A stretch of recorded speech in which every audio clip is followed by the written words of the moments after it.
ये है क्लास 10 का, ये है क्लास 10 का ऑब्जेक्टिव है हिस्ट्री का। हिस्ट्री का ये ऑब्जेक्टिव है चैप्टर 4 का। चैप्टर 4 है, चैप्टर 4 है।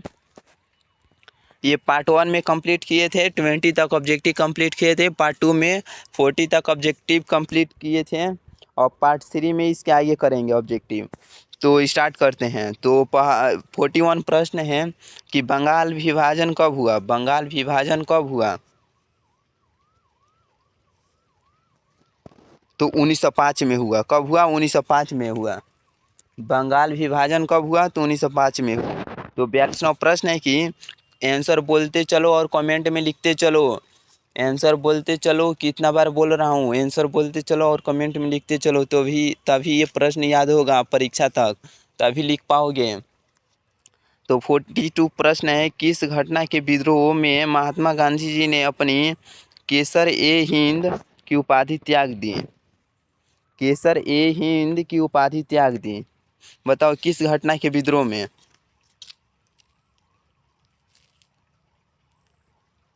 तो जालियांवाला बाग हत्याकांड में त्याग दी। बी इसका आंसर होगा। तो 43वां प्रश्न है कि चौरी चौरी चौरा कांड, चौरा होगा यहाँ पर, चौरी नहीं होगा, चौरा होगा। चौरी चौरा कांड के बाद गांधी जी ने निम्नलिखित में से किस आंदोलन को बंद कर दिया? किस आंदोलन को बंद कर दिया? बताओ इसका आंसर बताओ तो 43 का। तो असहयोग आंदोलन को। क्या किसको बंद कर दिया? किस आंदोलन को? तो असहयोग आंदोलन। सी इसका आंसर होगा।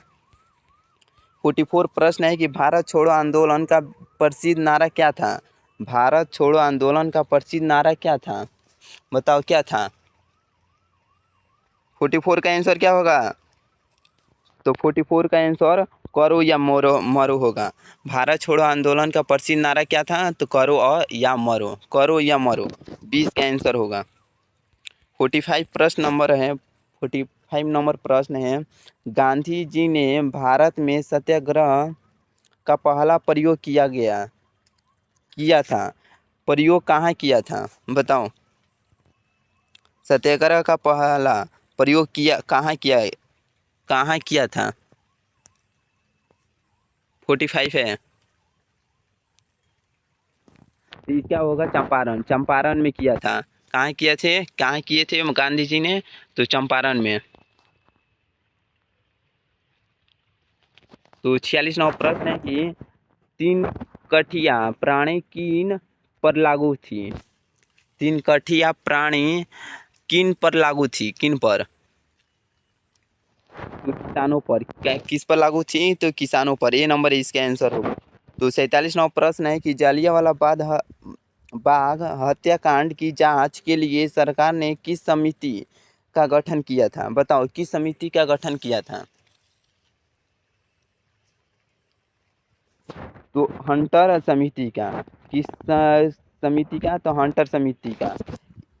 ए नंबर इसका आंसर होगा। 48 नंबर प्रश्न है कि डॉक्टर राजेंद्र प्रसाद का जन्म स्थान कहाँ है? डॉक्टर राजेंद्र प्रसाद का जन्म स्थान कहाँ है? तो बिहार में। कहाँ है? बिहार में है। बी इसका आंसर होगा। तो 49वां प्रश्न है कि भारतीय कम्युनिस्ट पार्टी की स्थापना कब हुई? भारतीय कम्युनिस्ट पार्टी की स्थापना कब हुई? तो 1925 में हुई। कब हुई? 1925 में। तो 50वां प्रश्न है कि तो निम्न में से 50वां प्रश्न कह रहा है कि निम्न में से किस सिख गुरु का जन्म पटना में हुआ था? किस किस सिख गुरु का जन्म पटना में हुआ था? बताओ। तो 10वें सिख गुरु का जन्म पटना में हुआ था। डी इसका आंसर होगा। तो 51 प्रश्न है कि बिहार बंगाल से कब पृथक हुआ? बिहार बंगाल से कब पृथक हुआ? तो 1912 में बिहार बंगाल से पृथक हुआ। ए नंबर इसका आंसर होगा। तो 52वां प्रश्न है कि दिसंबर 1929 ईस्वी में किस नदी के तट पर नेहरू जी द्वारा तिरंगा फहराया गया? बताओ, किस नदी के तट पर नेहरू जी द्वारा तिरंगा फहराया गया? तो रावी नदी के तट पर नेहरू जी द्वारा तिरंगा फहराया गया। तो 53 प्रश्न है कि क्रांतिकारी नेता सूर्य सेन का नाम। 53 नंबर प्रश्न है कि क्रांतिकारी नेता सूर्य सेन का उपनाम क्या था? बताओ, उपनाम क्या था? आंसर बोलते चलो, कमेंट में लिखते चलो। आंसर कितना बार बोल रहा हूँ, आंसर बोलो और कमेंट में लिखो, तभी ये परीक्षा तक याद होगा। तो बताओ 53 का प्रश्न क्या होगा? प्रश्न का आंसर तो सरदार होगा। उपनाम क्या था? तो सरदार था। सी इसका आंसर होगा। तो 54 नंबर प्रश्न है कि किस कानून के विद्रोह में जालियांवाला बाग में सभा का आयोजन हुआ था? बताओ, क्या होगा? किस कानून के विद्रोह में जालियांवाला बाग में सभा का आयोजन हुआ था? इसका आंसर क्या होगा? तो रॉलेट एक्ट। क्या होगा? Rowlatt act. सी नंबर इसका आंसर होगा। तो 55 नंबर प्रश्न है कि किनके अनुरोध पर महात्मा गांधी चंपारण आए थे? किनके अनुरोध पर महात्मा गांधी चंपारण आए थे? बताओ, किनके अनुरोध पर?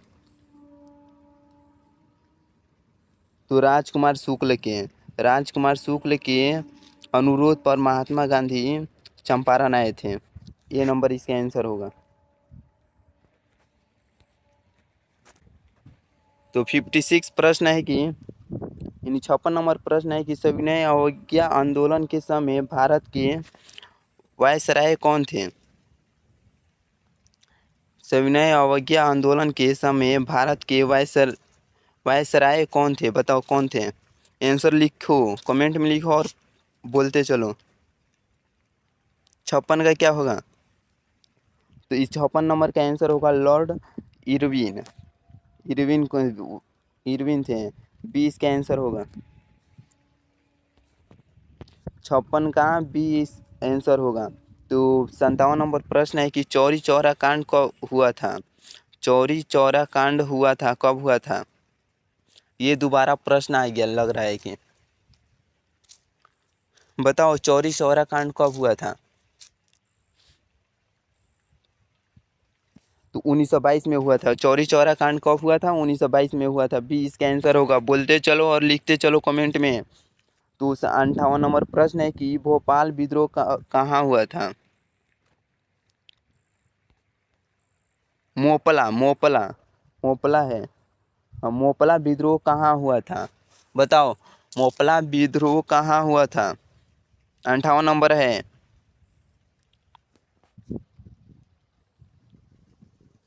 तो केरल में हुआ था। मोपला विद्रोह कहाँ हुआ था? तो केरल में हुआ था। डी इसका आंसर होगा।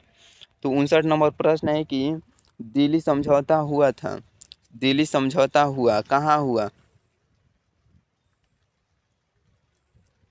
तो दिल्ली समझौता गांधी जी और लॉर्ड इरविन के बीच हुआ।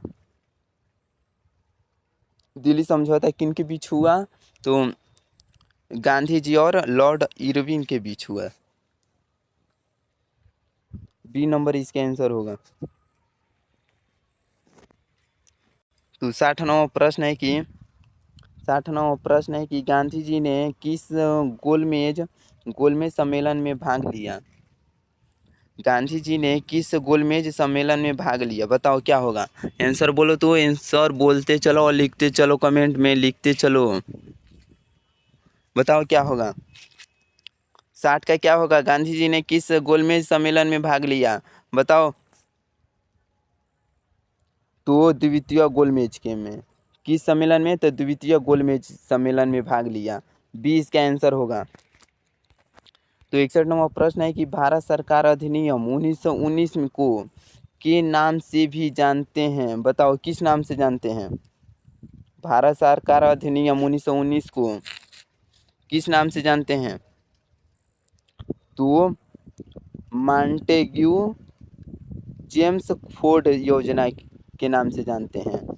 ये नंबर इसका आंसर होगा।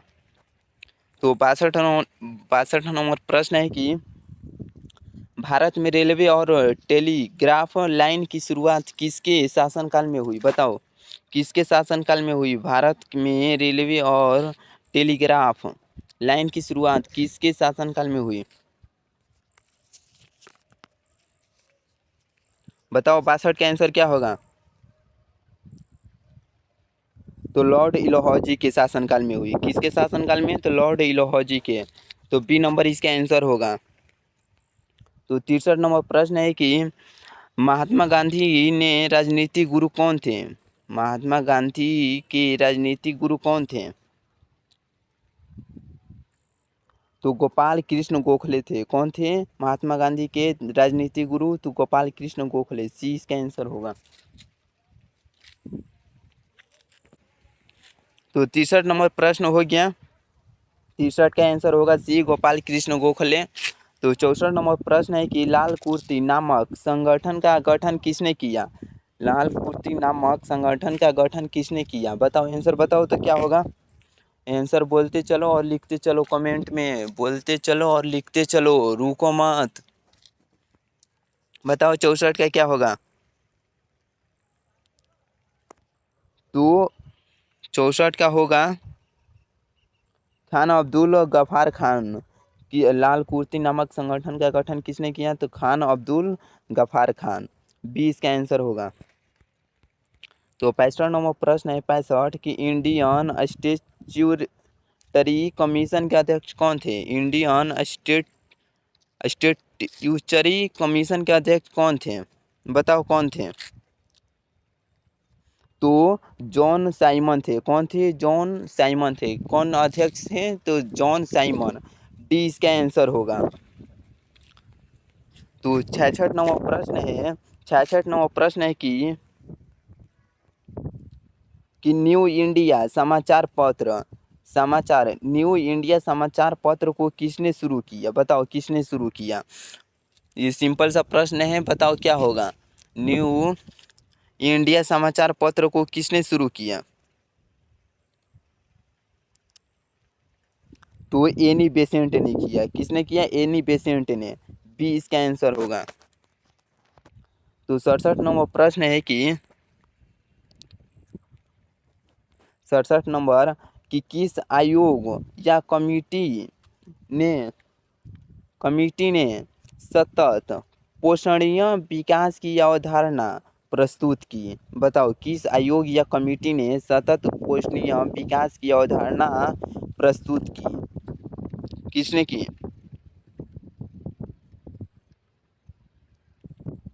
बताओ 67 का आंसर क्या होगा? तो ब्रुंटलैंड आयोग ने की। किसने की? ब्रुंटलैंड आयोग ने अवधारणा प्रस्तुत की। ये नंबर इसका आंसर होगा। तो इसी के साथ वीडियो को आप ख़त्म करते हैं, एंड करते हैं। अब वो इतना ही ऑब्जेक्टिव था। चैप्टर 4 का इतना ही ऑब्जेक्टिव था।